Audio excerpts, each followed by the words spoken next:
Hello friends, this is Gunjan Aneja. So I was talking about mitosis in last video. So now I'll go for meiosis. meiosis को हम दो parts में पढ़ते हैं. meiosis के दो डिवीजन्स करते हैं. ये माइटोसिस की तरह सिंपल नहीं है, इसमें थोड़ा सा कॉम्प्लेक्सिटीज आती हैं. This is reductional division. meiosis first is reductional division and meiosis two is equational division. और जो meiosis ओवरऑल हम देखते हैं वो रिडक्शनल डिवीजन होती है. तो ये सारी चीज़ें जो होती हैं ये इंपॉर्टेंट होती हैं. हर इवेंट इसका बहुत इंपॉर्टेंट है. हर इवेंट से क्वेश्चन आ सकता है कभी भी कहीं भी. तो जो meiosis है, अगर हम इसकी ओवरऑल बात करेंगे, रिडक्शनल डिवीजन है, मैंने आपको बता दिया. होता क्या है, देखो 2n, अगर हम ह्यूमन के एक सेल की बात कर रहे हैं तो 2n number of chromosomes will be equals to 46 chromosomes. जब meiosis होगी तो उसके बाद n रह जाएंगे और 23 क्रोमोसोम्स जाएंगे. मतलब number of chromosomes reduces to half. The cell cycle in which number of chromosomes reduces to half, ploidy level changes from diploid to haploid or from tetraploid to diploid, whatever it is. तो वो क्या होता है, meiosis होता है. It mainly occurs during gametogenesis. हम जब meiosis की बात करते हैं तो ये gametogenesis में होता है. It is same as mitosis in case of interphase. जैसे कि इंटरफेस में हमारे एस फेज में हमने देखा था कि डीएनए रेप्लिकेशन हुआ था या हिस्टोन प्रोटीन का फॉर्मेशन हो रहा था. जितनी भी चीज़ें इंटरफेज में हो रही थी, एस फेज में, G1 फेज में, G2 फेज में, तो वो सारी चीज़ें सिमिलर होती हैं एज माइटोसिस. और देखो यहाँ पर अब हमारा पर्पस क्या होता है कि जो दो हमारे गैमेट्स बनते हैं, ये मैंने गैमेटोजेनेसिस की बात की है कि जो ये प्रोसेस हो रहा है ये मेनली गैमेटोजेनेसिस में होता है. तो जब ये मतलब गैमेट्स बनने के बाद जब फर्टिलाइजेशन होता है तो जो हमारा न्यू सेल है उसका पर्पस क्या है, कि उसका पर्पस है कि जो उसकी प्लॉइडी है वो अपने पेरेंट के साथ सिमिलर होनी चाहिए.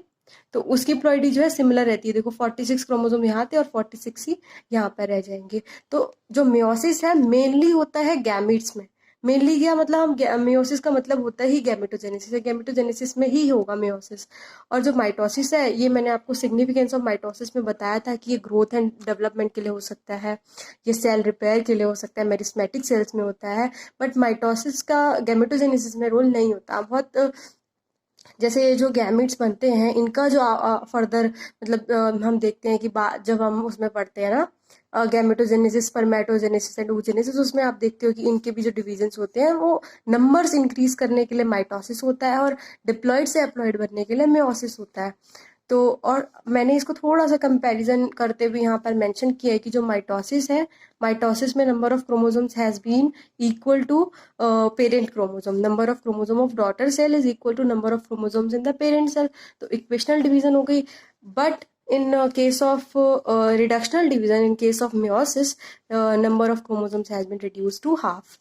तो ये इक्वेशनल रिडक्शनल डिवीजन हो गया and this will be equational division. ये आपको लास्ट में समझ में आएगा कि meiosis में हम ओवरऑल इसको रिडक्शनल डिवीजन क्यों कह रहे हैं, बल्कि इसमें तो इक्वेशनल डिवीजन भी हो रही है. ये तो हम लास्ट में जानेंगे, ठीक है.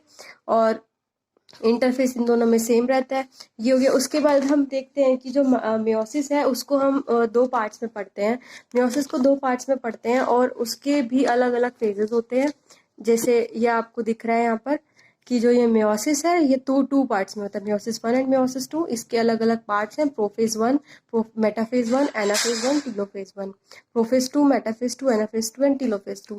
प्रोफेज 1 के भी फर्दर पार्ट्स हैं, लिप्टोटीन, जाइगोटीन, पैचेटीन, डिप्लोटीन एंड डायाकाइनेसिस. तो ये सारे स्टेजेस के बारे में हमने डिटेल में पढ़ना है कि कैसे रिकॉम्बिनेशन हुआ, कैसे क्रॉसिंग ओवर हुआ, कैसे सिनेप्टोनेमल कॉम्प्लेक्स बने. ये सारी चीज़ें पढ़नी है हमने आगे नेक्स्ट कमिंग वीडियोज़ में.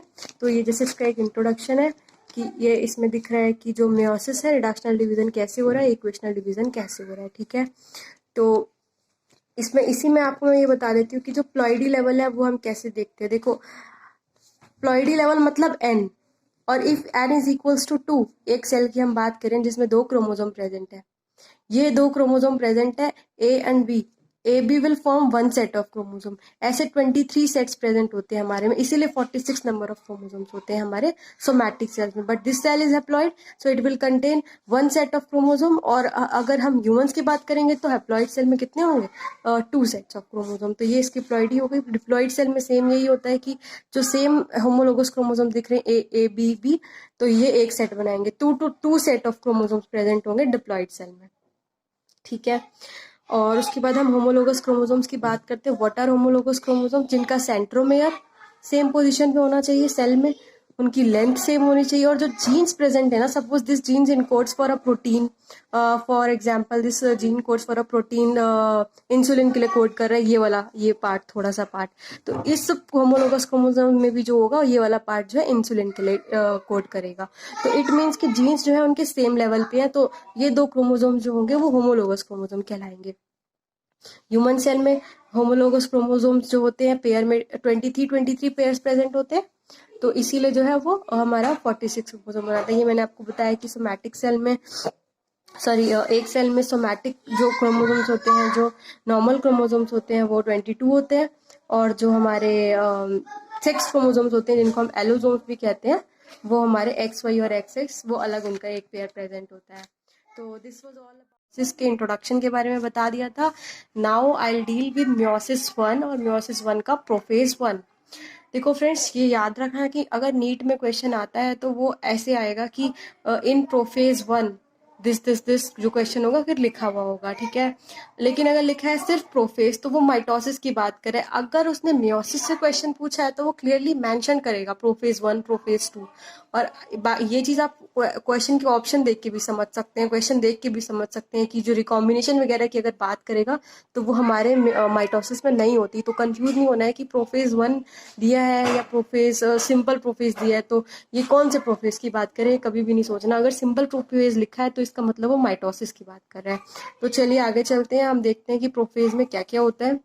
देखो इंटरफेज स्टेज हमें पता है कि इंटरफेज स्टेज जो हमारे नॉर्मल माइटोसिस में हमने पढ़ी थी वही इंटरफेज स्टेज जो है हमारे म्योसिस में रहती है। ये देखो वही न्यूक्लियोलस है, वही क्रोमेटिन मटेरियल है, वैसी सेल मेम्ब्रेन है, साइटोप्लाज्म भी प्रेजेंट है, और जो हमारा इंटरफेज की कंडीशन होती है वही। इसमें एस फेज निकल चुका है, G2 फेज में सेल है, इंटरफेज के G2 फेज में ये सेल है, और इसका जो डीएनए कंटेंट है वो 4C है। इसके जस्ट बाद जो है हमारा नेक्स्ट प्रोफेज स्टार्ट होता है। प्रोफेज के भी डिफरेंट फेजेस होते हैं, ये हम पढ़ेंगे अब कि हर फेज में क्या क्या होता है। एज आई टोल्ड यू कि जो प्रोफेज है इसको भी हम बहुत सारे पार्ट्स में डिवाइड करते हैं, that is leptotene, zygotene, pachytene and diplotene and diakinesis. तो इसके टोटल हम 5 पार्ट्स में इसको डिवाइड करते हैं, हर स्टेज में अलग अलग चीजें होती हैं। तो देखो इंटरफेज के जस्ट बाद होता है हमारा लिप्टोटीन फेज ऑफ प्रोफेज। तो लिप्टोटीन में क्या होता है, जो क्रोमेटिन मटीरियल है इनका कंडेंसेशन होगा इनटू क्रोमोसोम्स। ये कंडेंस करके सिंपल एक thick thread like structures form करेंगे, और ये जो स्ट्रक्चर्स है they will try to get attach to the nuclear membrane at the same point. तो क्या होगा, जब बहुत सारी चीजें एक जगह सेम साइड पे अटैच होंगी तो इस टाइप का एक फॉर्मेशन होगा। ये आपको दिख रहा हाथ मेरा कैसे है, तो ऐसा क्या होता है, बुके होता है। तो इस स्टेज को हम बुके लाइक स्टेज बोलते हैं। तो ये याद रखना कि जो ये स्टेज है this is so zygotene stage में क्या होता है, जाइगोटीन स्टेज में ये होता है कि जो ये 2 क्रोमोसोम्स हैं ये पास में आते हैं, ये ऐसे करके पास में आएंगे, और इनके बीच में एक सिनेप्टोनीमल कॉम्प्लेक्स का फॉर्मेशन होगा। They will come and lie literally to each other, and इनके बीच में एक सिनेप्टोनीमल कॉम्प्लेक्स का फॉर्मेशन होगा। जैसे कि ये है, ये आप देखिए, ये 2 क्रोमोसोम्स है हमारे पास, ये 2 क्रोमोसोम्स आएंगे पास, ये आए पास, और ये बीच में अपने किसके हेल्प से अटैच हो जाएंगे, ये अटैच हो जाएंगे हमारे सिनेप्टोनीमल कॉम्प्लेक्स। ये हमारा बन गया ये है हमारा सिनेप्टोनीमल कॉम्प्लेक्स, ये हमारा एक क्रोमोसोम, ये दूसरा chromosome. They come and lie literally attach at synaptonemal complex formation occurs, ठीक है। तो ये हो गया सिनेप्टोनीमल कॉम्प्लेक्स। अब मैं आपको ये बताती हूँ कि जो सिस्टर क्रोमेटिड्स और नॉन सिस्टर क्रोमेटिड्स होते हैं वो क्या होता है। देखो ये मैंने दिखाया 2 क्रोमोसोम्स, ये 2 क्रोमोसोम्स आपस में आए और ये जाके अटैच हो गए, सिनेप्टोनीमल कॉम्प्लेक्स का फॉर्मेशन कर दिया। जो 2 क्रोमेटिड्स है सेम क्रोमोसोम्स के, that are sister chromatids, and 2 chromatids of different chromosome, that is non sister chromatid. तो ये सिस्टर क्रोमेटिड और नॉन सिस्टर क्रोमेटिड हो गई। और अब बात करते हैं कि जाइगोटिन स्टेज में एक चीज और होती है कि बाइवेलेंट का फॉर्मेशन होता है, एंड टेट्राड इज विजिबल।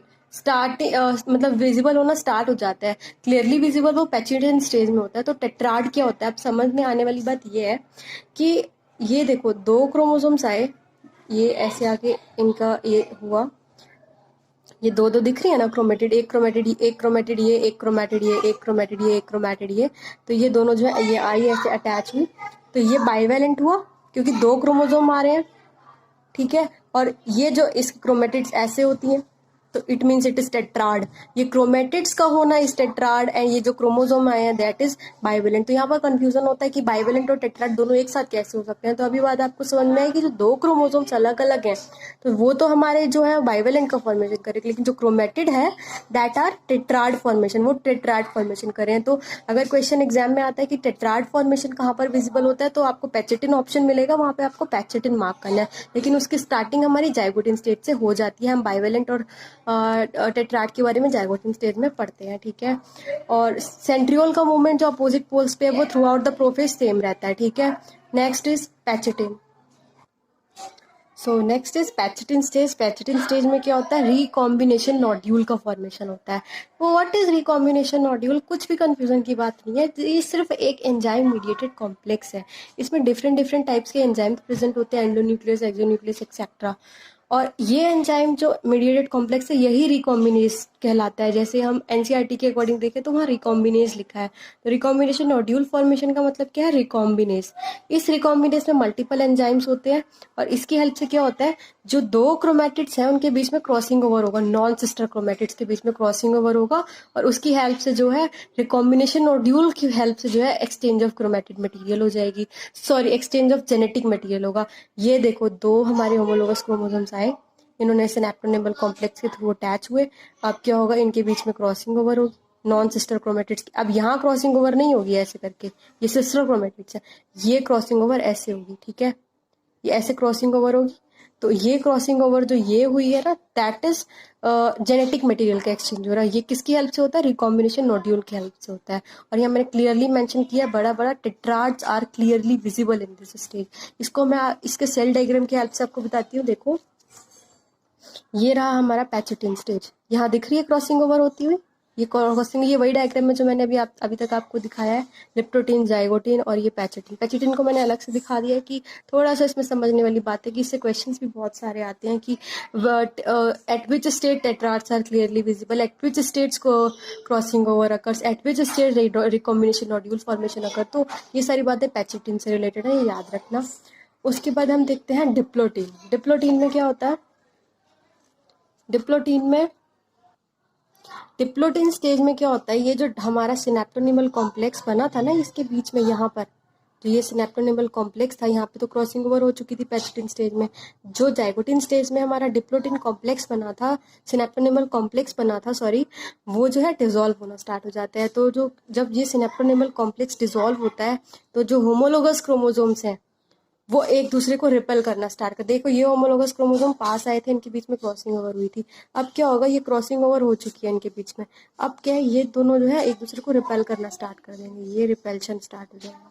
ये जब रिपल्शन स्टार्ट होगा तो एक पॉइंट आएगा जहां पर ये सेपरेट नहीं होंगे। वो कौन सा पॉइंट है, that is the point of where crossing over has occurred. तो क्रॉसिंग ओवर के पॉइंट पे जो क्रोमोसोम से homologous chromosome they fail to get separated, क्योंकि वहां पे जेनेटिक मटेरियल का एक्सचेंज चल रहा है। तो वहां पर एक एक्स लाइक स्ट्रक्चर फॉर्म हो रहा है टू होमोलोगस क्रोमोसोम के बीच में, नॉन सिस्टर क्रोमेटिड्स के बीच में, दैट इज कॉल्ड कियास्मेटा फॉर्मेशन। तो कियास्मेटा अपीयर्स एक्स शेप्ड स्ट्रक्चर। और ये स्टेज जो है बहुत सारे वर्टिब्रेट्स पे बहुत लॉन्ग पीरियड तक एक्सचेंज रहती है। ऊ साइड्स में हम देखते हैं वर्टिब्रेट्स की ऊ साइड में, तो जो डिप्लोटिन स्टेज है वो लॉन्ग टाइम तक एक्सटेंड करती है, ठीक है। तो इसको मैं आपको डायग्राम के थ्रू बताती हूँ कि जो डायग्राम मैंने आपको बाकी फेजेस के दिखाया है वो डिप्लोटिन का कैसा होता है। ये डिप्लोटिन का डायग्राम है, देखो ये ऐसे दिख रहा है, रेड और ग्रीन में कैसे क्रॉसिंग ओवर हो रही है और कियास्मेटा का फॉर्मेशन हो रहा है, ठीक है। तो ये हो गया, और जो सेंट्रीओल्स का मूवमेंट तो होता ही रहता है throughout the prophase. Next we talk about diakinesis. तो नेक्स्ट इज डायकाइनेसिस। इसमें क्या होता है, न्यूक्लियर मेम्ब्रेन जो है दोबारा से डिसअपियर हो जाती है। दोबारा से क्या, अभी डिसअपियर हुई है, वो तो इंटरफेस में होती है ना, तो इंटरफेस के बाद जो डिसअपियरेंस ऑफ न्यूक्लियर मेम्ब्रेन है वो डायकाइनेसिस स्टेज में होता है। और सेल ऑर्गेनल जितने भी थे वो डिसअपियर हो जाते हैं। जैसे हमने प्रोसेस ऑफ माइटोसिस में पढ़ा था, वो जो मेन प्रोसेस ऑफ माइटोसिस था वो हमारा डायकाइनेसिस में होता है, न्यूक्लियर मेम्ब्रेन का डिसअपियर होना, सेल ऑर्गेनल का डिसअपियर होना। और जो टर्मिनलाइजेशन है, मेन पॉइंट डायकाइनेसिस का है कि टर्मिनलाइजेशन ऑफ चियास्मेटा अकर्स। टर्मिनलाइजेशन कैसे कब होता है, मतलब एक मेन वर्ड याद रखना, टर्मिनलाइजेशन जब लिखा हुआ आएगा तो आप डायकाइनेसिस मार्क करोगे। चियास्मेटा ये देखो रिकॉम्बिनेशन सिनेप्टोनिमल कॉम्प्लेक्स डिसॉल्व करा था, इस पॉइंट पे डिसॉल्व नहीं किया था, तो ये चियाज़मेटा बना था डिप्लोटिन स्टेज में। अब इसको भी ये भी खुलेगा, जब ये खुलेगा तो इसी को हम कहते हैं टर्मिनलाइजेशन। तो जब ये खुल जाएगा तो जिप लाइक मैनर में खुलेगा, और जब ये खुलेगा तो जो है इसमें एक्सचेंज हो चुका होगा, रेड वाला ग्रीन में चला गया, रेड वाला ग्रीन में आ गया। और जो स्पिंडल फाइबर्स हैं वो दूसरे पोल सॉरी जो हमारे सेंट्रियोल्स हैं वो अपोजिट पोल्स तक पहुंच चुके हैं और स्पिंडल फाइबर फॉर्मेशन होता है।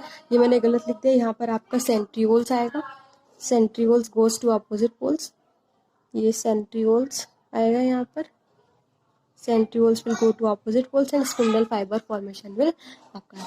तो this was all about prophase. हमने इसमें सारे स्टेजेस के बारे में पढ़ लिया, leptotene, zygotene, pachytene, diplotene and diakinesis. ठीक है, next we were talking about meiosis. तो हमने मियोसिस 1 के प्रोफेज 1 के सारे फेजेस के बारे में पढ़ लिया था। उसमें हमने देखा था कि न्यूक्लियर मेम्ब्रेन डिसअपियर हो चुकी है। अब हम मेटाफेज 1 पर आते हैं। तो यहाँ पर देखो, यहाँ पर जो क्रोमोसोम के नंबर हैं वो माइटोसिस के जैसे नहीं है, वो सिमिलर नहीं है उससे। इसमें हम देखते हैं कि जो बाइवेलेंट्स हैं उसमें सिंगल क्रोमोसोम था, यहाँ पर बाइवेलेंट है। Bivalents are arrange at equator. ठीक है, बाइवेलेंट्स इक्वेटर पे अरेंज होते हैं, डबल प्लेट में डबल मेटाफेज प्लेट का फॉर्मेशन होता है। और इस अरेंजमेंट को bivalents are arrange at equator, it simple meaning congression है, जैसा हमने माइटोसिस में पढ़ा था। मेरी अर्ली वीडियोस में मैंने बताया था कि ये कांग्रेशन क्या होता है कि क्रोमोसोम्स का इक्वेटर पे अरेंज्ड होना ही कांग्रेशन कहलाता है। 2 मेटाफेज प्लेट्स बनती है मेटाफेज 1 में, ये मैंने डायग्राम के थ्रू आपको बता दिया है। ठीक है, नेक्स्ट इज एनाफेज। एनाफेज में क्या होता है? एनाफेज में होता है सेपरेशन, सेग्रीगेशन और disjunction of chromosomes. Separation, segregation और डिसजंक्शन ऑफ क्रोमोसोम्स। इसमें जो है ये देखो, जो ये 2 क्रोमोसोम्स हैं ये सेपरेट होते हैं ऐसे करके। इसमें सेंट्रोमियर की स्प्लिटिंग नहीं होती। ये क्वेश्चन बहुत बार आता है और टेस्ट में तो इतनी बार आया करता था जब हम लोग टेस्ट देते थे नीट की प्रिपरेशन के टाइम पे। तो आई नो ये क्वेश्चन कितना इंपॉर्टेंट है कि splitting of centromere occurs in, और लिख देंगे कि एजर्शन रीजन में कभी कभी पूछ लेते थे, अब तो एजर्शन रीजन आना नहीं है। लेकिन ये याद रखना, एनाफेज 1 में स्प्लिटिंग ऑफ क्रोमोसोम नहीं होती है। ठीक है, और सिर्फ एनाफेज देगा तब भी नहीं लिखना है, क्योंकि एनाफेज अगर सिर्फ दिया है तो वो किसकी बात कर रहे हैं? माइटोसिस की बात कर रहे हैं। ठीक है, सो नेक्स्ट इज कि सेपरेशन और सेग्रीगेशन ऑफ और डिसजंक्शन ऑफ होमोलोगस क्रोमोसोम। जो होमोलोगस क्रोमोसोम से इनका जो है डिसजंक्शन हो चुका है। ठीक है, तो number of chromosomes reduces to half. आधे क्रोमोसोम इधर चले गए, आधे इधर चले गए। ठीक है, it is responsible for making number of chromosome half. ठीक है, इसीलिए हम कहते हैं कि जो एनाफेज 1 है यही रिस्पॉन्सिबल है नंबर ऑफ क्रोमोसोम उसको हाफ करने के लिए। ठीक है, next is telophase. Telophase 1 of meiosis and cytokinesis they occur in coordination, मतलब ये एक साथ होते हैं, दे अकर्स टुगेदर। जब टीलोफेज 1 हो रहा होता है तभी उसके साथ साइटोकाइनेसिस हो जाती है। साइटोकाइनेसिस होने से पहले टीलोफेज 1 में क्या होगा? न्यूक्लियर मेम्ब्रेन अपीयर हो जाएगी, सारे सेल ऑर्गेनल्स अपीयर हो जाएंगे, और जो क्रोमेटिड्स हैं उनके जो है वो अपने अब अलग अलग क्रोमोसोम्स में जा चुके हैं। जो हमारे क्रोमोसोम्स हैं इनके सेंट्रोमेयर्स डिवाइड नहीं किए गए हैं। ठीक है, हमारे ने माइटोसिस में पढ़ा था सेंट्रोमेयर की स्प्लिटिंग होती है, और सॉरी मैंने उस अभी गलत बता दिया कि एनाफेज ऑफ माइटोसिस में सेंट्रोमेयर की स्प्लिटिंग नहीं होती, उसमें स्प्लिटिंग होती है पर नंबर ऑफ क्रोमोसोम्स हाफ नहीं होते। मैं ये कहना चाह रही थी, सॉरी, उसको करेक्ट कर लीजिएगा कि splitting of centromere occurs in anaphase of mitosis 2 but in anaphase 1 of meiosis it doesn't occur. तो ये जो हमारा है ये डायड ऑफ सेल्स बन चुका है, और इसमें जो नंबर ऑफ क्रोमोसोम्स है वो इक्वेशनल डिवीजन हुई है। जितने number of chromosomes parent cell में थे उतने ही number of division daughter cells में बने, जो डायड ऑफ सेल बना है। लेकिन अभी इसका फर्दर डिवीजन होगा क्योंकि ये अभी करेक्ट नहीं है। ठीक है, अभी इसमें जो है अभी मियोसिस 2 होना बाकी है। ठीक है, तो in next video I will talk about meiosis 2। Thank you friends.